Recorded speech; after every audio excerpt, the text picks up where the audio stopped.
Hi guys, welcome back to my YouTube channel. ಎಲ್ಲರೂ ಹೇಗಿದ್ದೀರಾ? ಎಲ್ಲರೂ ಚೆನ್ನಾಗಿದ್ದೀರಾ ಅಂದ್ಕೊಂಡಿದ್ದೀನಿ. ಇವತ್ತು ಹೇರ್ ಪ್ಯಾಕ್ ವಿಡಿಯೋ ಮಾಡ್ಕೊತಿದ್ದೀನಿ. ಈ ಹೇರ್ ಪ್ಯಾಕ್ಗೆ ಏನೆಲ್ಲ ಬೇಕು ಅಂತ ಅಂದರೆ ಇಂಗ್ರೀಡಿಯೆಂಟ್ಸ್ ಏನಿಲ್ಲ. ನಾನು ಒಂದು ಸ್ವಲ್ಪ ಬಿಡಿ ಹೂ ತೊಗೊಂಡಿದ್ದೀನಿ. ಅದರಲ್ಲೂ ದಾಸವಾಳ ಜಾಸ್ತಿ ತೊಗೊಂಡಿದ್ದೀನಿ. ಮನೇಲಿ ಯಾವ ಥರ ಹೂವಿರುತ್ತೆ ಅದ್ರ ಮೇಲೆ ಅದನ್ನು ಸ್ವಲ್ಪ ಬೀಟ್ರೋಟು ಮತ್ತು ಅಲೋವೆರಾ ಜೆಲ್ಲು ಮೂರನ್ನು ರುಬ್ಕೊತಿದ್ದೀನಿ. ಬೀಟ್ರೋಟು ಸ್ವಲ್ಪ ಸಣ್ಣ ಸಣ್ಣದಾಗಿ ಕಟ್ ಮಾಡ್ಕೊಂಡಿದ್ದೀನಿ. ಇಲ್ಲಾಂದರೆ ತುರಿದು ಹಾಕೋದಿದ್ರೆ ಓಕೆ, ಅದು ಆ ಥರನೂ ಆಗುತ್ತೆ. ಇಲ್ಲಾಂದರೆ ಈ ಥರ ನಾನು ಕಟ್ ಮಾಡ್ಕೊಂಡಿರೋ ಥರ ಕಟ್ ಮಾಡ್ಕೊಂಡು ಹಾಕ್ಕೊಂಡ್ರೆ ತುಂಬ ಚೆನ್ನಾಗಿರುತ್ತೆ. ಕಟ್ ಮಾಡಿದ್ದಾದಮೇಲೆ ರುಬ್ಕೊಳ್ಳೋಣ. ತುಂಬ ನೈಸಾಗಿ ರುಬ್ಕೊಬೇಕು. ನೋಡಿ, ಅಲೋವೆರಾ ಜೆಲ್ ಇಟ್ಕೊಂಡಿದ್ದೀನಿ. ಯಾಕಂದರೆ ನಾನು ಹೇರ್ ತುಂಬ ಜಾಸ್ತಿ ಕ್ವಾಂಟಿಟಿಲಿ ಮಾಡ್ಕೊತಿದ್ದೀನಿ. ನೀವು ಕಡಿಮೆ ಹೇರ್ ಇದ್ದರೆ ಕಡಿಮೆ ಕ್ವಾಂಟಿಟಿಲಿ ಮಾಡ್ಕೊಬೋದು. ಎಲ್ಲ ಒಟ್ಟಿಗೆ ಮಿಕ್ಸಿಗೆ ಹಾಕಿ ರುಬ್ಬೋದು. ನಾನು ಒಂದೊಂದೇ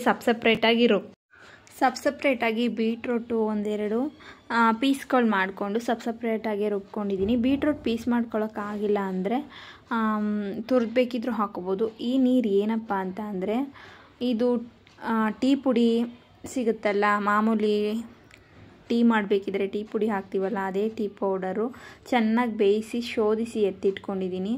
ಅದೊಂದು ಬೌಲ್ ಹಾಕ್ಕೊಂಡಿದ್ದೀನಿ ಅಷ್ಟೇ. ಅದು ಕಲರ್ಗೋಸ್ಕರ ಹಾಕ್ಕೊತಿರೋದು. ಇಲ್ಲ ಮನೇಲಿ ಅಂದರೆ ಸ್ಕಿಪ್ ಮಾಡಬಹುದು. ನೀವು ಕೂದಲು ಸ್ಮೂತ್ ಆಗಬೇಕು, ಹಾಗೆ ಕಲರಿಂಗ್ ಮಾಡ್ಕೊಬೇಕು ಅಂತಂದರೆ ನಾನು ಹೇಳೋ ಥರ ಮಾಡಿ ಚೆನ್ನಾಗಾಗುತ್ತೆ. ಅದು ನೀರು ಜಾಸ್ತಿ ಆಗಿದ್ದರಿಂದ ಫುಲ್ಲು ಮಿಕ್ಸಿ ತುಂಬ ಉಕ್ಬಿಡ್ತು. ಒರೆಸಿ ಮತ್ತೆ ಸ್ಟಾರ್ಟ್ ಮಾಡಿದೆ.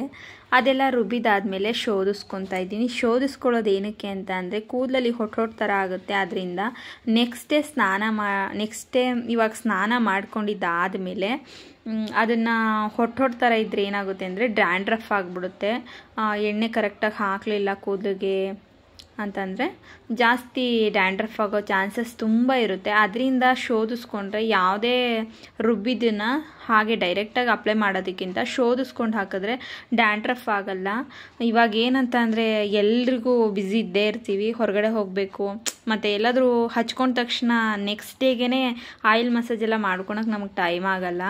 ಅದರಿಂದ ಏನು ಮಾಡಬೇಕಂತ ಅಂದರೆ ಈ ಥರ ಶೋಧಿಸ್ಕೊಂಡು ಹಾಕ್ಕೊಂಡ್ರೆ ಯಾವುದೇ ರೀತಿ ಡ್ಯಾಂಡ್ರಫ್ ಆಗಲ್ಲ. ಅದ್ರದ್ದು ಹೊಟ್ಟೆಲ್ಲ ಬೀಳಲ್ಲ ಅಲ್ವಾ ಶೋಧಿಸ್ಕೊಂಡ್ರೆ. ಅದರಿಂದ ಶೋಧಿಸ್ಕೊಳ್ಳೋದು ಒಳ್ಳೆಯದು ಅಂತ ಹೇಳ್ತೀನಿ. ನಾನು ಶೋಧಿಸ್ಕೊತೀನಿ, ಯಾಕಂದರೆ ಅಕ್ಕನ ಮನೆ ಮಾಡ್ಕೊತಿದ್ದು ವಿಡಿಯೋನ. ನೆಕ್ಸ್ಟ್ ಡೇ ಬಂದು ಆಯಿಲ್ ಮಸಾಜ್ ಎಲ್ಲ ಮಾಡ್ಕೊಳಕ್ಕಾಗಲ್ಲ ಅಂತ ಹೇಳಿ ಶೋಧಿಸ್ಕೊಂಡು ಅಪ್ಲೈ ಮಾಡಿಕೊಂಡೆ. ತುಂಬ ಅಂದರೆ ತುಂಬ ಸ್ಮೂತ್ ಮತ್ತು ಶೈನಿ ಬರುತ್ತೆ. ಕೂದಲು ಸಖತ್ ಕಲರ್ ಚೆನ್ನಾಗಾಗುತ್ತೆ. ನೀವು ಒಂದು ಸತಿ ಮನೇಲಿ ಟ್ರೈ ಮಾಡಿ. ಈ ವಿಡಿಯೋ ಇಷ್ಟ ಆದರೆ ನಿಮ್ಮ ಫ್ಯಾಮಿಲಿ ಫ್ರೆಂಡ್ಸ್ಗೂ ಶೇರ್ ಮಾಡಿ. ಚೆನ್ನಾಗಿ ಇದನ್ನು ಹದವಾಗಿ ಕಲಿಸ್ಕೊಳ್ಳೋಣ. ಅಂದರೆ ತುಂಬ ತೆಳ್ಳಗೂ ಬೇಡ. ತೆಳ್ಳಗಾದರೆ ಕೂದಲಿಗೂ ಆಗೋದಲ್ಲದೆ ಶರ್ಟು ಮುಖ ಎಲ್ಲದಕ್ಕೂ ಆಗಿಬಿಡುತ್ತೆ. ಅದರಿಂದ ನೀಟಾಗಿ ಕಲಿಸ್ಕೊಳ್ಳೋಣ.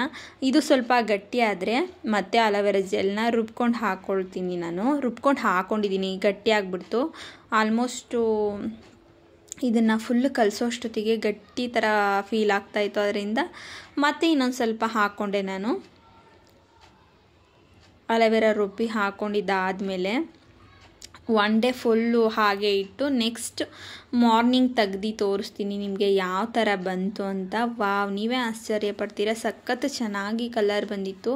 ಮೆಹಂದಿ ಹಚ್ಕೊಬೇಕಿದ್ರೆ ಯಾವ ಥರ ಕಲರ್ ಬಂದಿರುತ್ತೆ, ಬ್ಲ್ಯಾಕ್ ಥರ, ಆ ಥರನೇ ಕಲರ್ ಆಗ್ತಿತ್ತು. ಕೂದಲಿಗೆ ಹಚ್ಚಕ್ಕೆ ಹೋಗಿ ಕೈಯೆಲ್ಲ ಫುಲ್ ಕಲರ್ ಬಂದಿತ್ತು. ತೋರ್ಸೋಕ್ಕಾಗಲಿಲ್ಲ, ಬೇಜಾರಾಗಬೇಡಿ. ಇನ್ನೊಂದ್ಸರಿ ನೆಕ್ಸ್ಟು ಡೀಟೇಲಾಗಿ ವಿಡಿಯೋ ಮಾಡಿ ತೋರಿಸ್ತೀನಿ.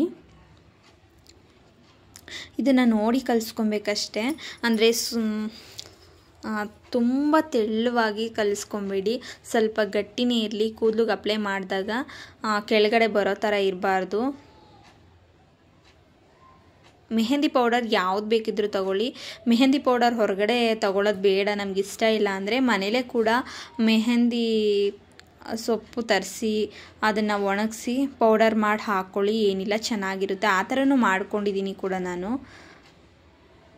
ಅರ್ಜೆಂಟಿಗೆ ವಿಡಿಯೋ ತೋರಿಸ್ಬೇಕು ಅನ್ನೋದಕ್ಕೋಸ್ಕರ ಈ ಥರ ಮಾಡ್ತಿದ್ದೀನಿ ಅಷ್ಟೇ. ನಂತರ ಲಾಂಗ್ ಹೇರ್ ಇರೋರಿಗೆ ಇದು ತುಂಬ ಯೂಸ್ಫುಲ್ ಆಗುತ್ತೆ ಅಂತ ಭಾವಿಸ್ತೀನಿ. ನೆಕ್ಸ್ಟ್ ಇನ್ನೊಂದು ಒಳ್ಳೆ ವಿಡಿಯೋ ಜೊತೆಗೆ ಬರ್ತೀನಿ. ಅಲ್ಲಿವರೆಗೂ ನನ್ನ ವಿಡಿಯೋನ ಹೀಗೆ ನೋಡ್ತಾ ಇರಿ, ಪ್ರೋತ್ಸಾಹಿಸ್ತಾ ಇರಿ ಅಂತ ಹೇಳ್ತಾ